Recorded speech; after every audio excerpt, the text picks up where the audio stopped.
Bonjour et bienvenue avec Côte d'Azur Trader Futur. Donc il est samedi 21 septembre, il est 11 heures. Donc nous allons faire une analyse pour la semaine prochaine et surtout pour lundi mardi sur le CRU de WTI. Donc voilà, donc je vais afficher pour le moment le dernier trimestre sur le crude. Donc on peut s'apercevoir pour une vision d'ensemble. J'aime bien commencer par la vision d'ensemble comme on appelle moyen, voire long terme, pourquoi pas. Donc on peut s'apercevoir que pour commencer, au nord, il y a un manque de liquidité. Il y aura donc un balancé dans cette zone, entre 108,50 et 110,50 par exemple. Il y a pas mal de travail à faire. Par contre, ce qui nous intéresse, c'est plutôt cette zone ici, on va dire ici, jusqu'au 101, on va dire. Alors là, on a un gros manque de liquidité. On s'aperçoit ici, il y a 3 mois, regardez, bon, il y a eu une partie qui a été travaillée, distribuée. On avait un beau trou, ça a été distribué le mois d'après. Peut-être pas le mois d'après complètement, parce que plus les zones sont claires, et plus, donc là, on devait être en fin de mois quasiment. Ici, par contre, c'est plus ancien. Donc c'est plus ancien, là on est bien monté, le mois avant on est monté, ici on commence un peu à tergiverser, on refait à peu près les mêmes zones et ce qui nous donne une impression de redescendre. Pourquoi pas? Je pourrais dire qu'on est un peu dans une tendance baissière, je pense. Donc voilà grossièrement les zones qui seront susceptibles d'être travaillées la semaine prochaine, c'est-à-dire entre 105 et 101. Plus bas, il y a aussi beaucoup de travail dans cette zone. Mais ça, on reverra probablement d'ici une semaine ou plus tard. Maintenant, on va passer sur un graphique historique. Donc là, j'ai tracé mes deux boîtes. Donc, l'ancienne boîte d'accumulation, donc ce sont des boîtes d'accumulation que je travaille. On travaille dans une boîte d'accumulation, on la détermine. Ensuite, on distribue pour changer de boîte. Soit on passe sur une boîte plus basse, ou soit on distribue pas mal. Donc là, ça déménage. Et ensuite, on s'installe dans une autre boîte pour faire de l'accumulation. Donc, on peut s'apercevoir sur cette boîte qui évolue entre 102 et 111. On a eu un semblant de sortie qui n'était autre qu'un bull trap.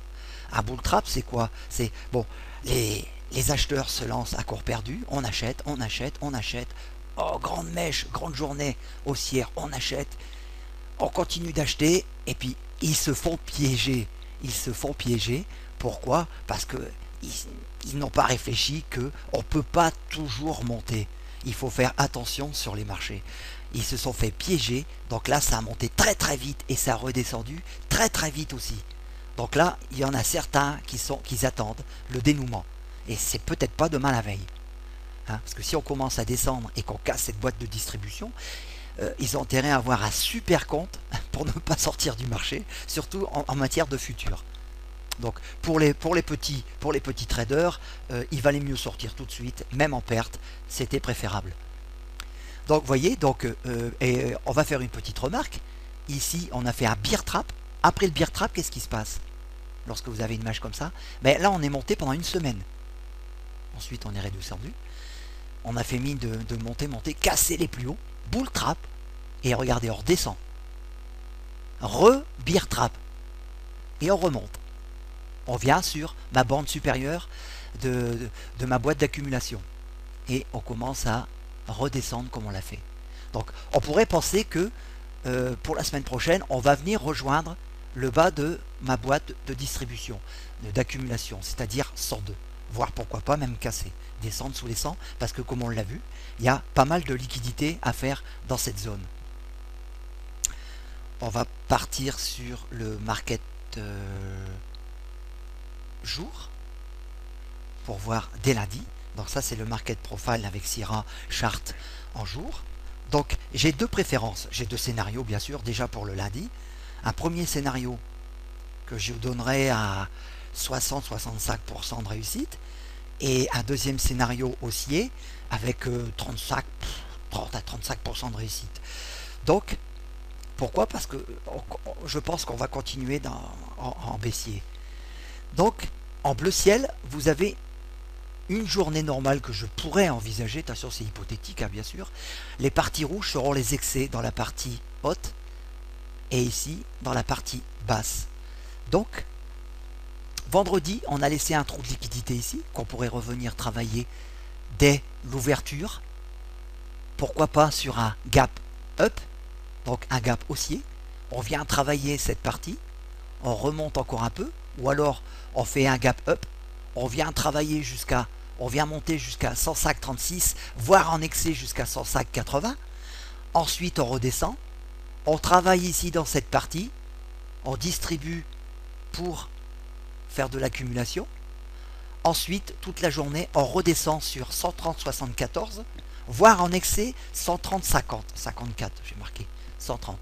Voilà, c'est ce que pourrait représenter la journée de lundi. Qu'est-ce que c'est que cette zone verte? Les zones vertes sont les zones de single print, c'est-à-dire c'est là où le prix n'a fait que passer simplement. Donc, le prix va être appelé par ces zones appelées de single print. Lorsque le prix va arriver dessus, il va y avoir réjection.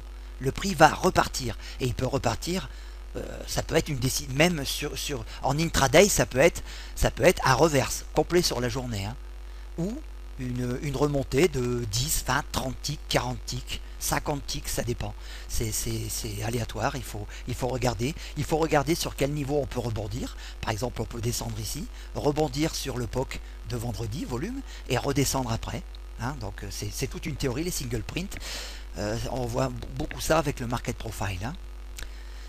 Donc il y a un beau single print qui va de 104,76 à 104,21. Donc cette zone-là, c'est certain, elle sera retravaillée. Elle sera balancée. Ou moi j'emploie le terme balancer, je dis aussi travailler ou retravailler. Voilà. Donc je pense que certainement la zone de 104,76 à 104,21 sera travaillée, cela dit. Voilà. Donc le scénario numéro 2, haussier, donc la fermeture de 104,81 vendredi, on descend pour travailler un peu ce single, ou on le fait en totalité, je ne pense pas, ou on le fait en partie ici. Ensuite, on remonte jusqu'à 106,40, jusqu'au prochain single qu'on ne rangera pas, je ne pense pas. Ou on peut remonter jusqu'au plus haut de vendredi, jusqu'à 106. Voilà. Ça sera, j'en dirai pas plus pour mon scénario haussier. Hein. En tous les cas, le scénario haussier, on viendra attaquer un peu le petit single. Et ici, on n'ira pas trop en excès à la hausse. Hein, je pense pas.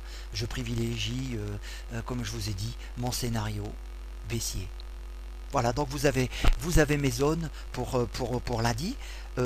Mardi, on pourrait soit reprendre une partie de cette zone et ensuite remonter un peu sur cette zone, redescendre jusqu'à la VAH annuelle. Vous voyez qu'il y a des zones de single. Hein. Donc à chaque fois qu'on viendra sur des zones de single, même une petite, réjection. Ensuite, on rebalance, on redescend. Réjection, on retravaille, on redescend. Voilà, surtout sur la VAH annuelle, qui est quand même le point haut le plus travaillé depuis le 1er janvier. Voilà, donc si on reste au-dessus de cette VAH annuelle, on restera dans notre boîte de distribution qu'on a vu tout à l'heure. Si on casse cette VAH annuelle, attention, il est possible qu'on aille travailler jusqu'à 100, voire en dessous de 100. Mais ça, nous verrons ça dans quelques jours. Ça ne se fera pas dans l'immédiat. Voilà. Allez, je coupe et puis je ferai un point sur ma page Facebook, sur la journée et puis et dans la semaine. Pourquoi pas refaire d'autres vidéos. Au revoir, ciao, ciao, à plus tard.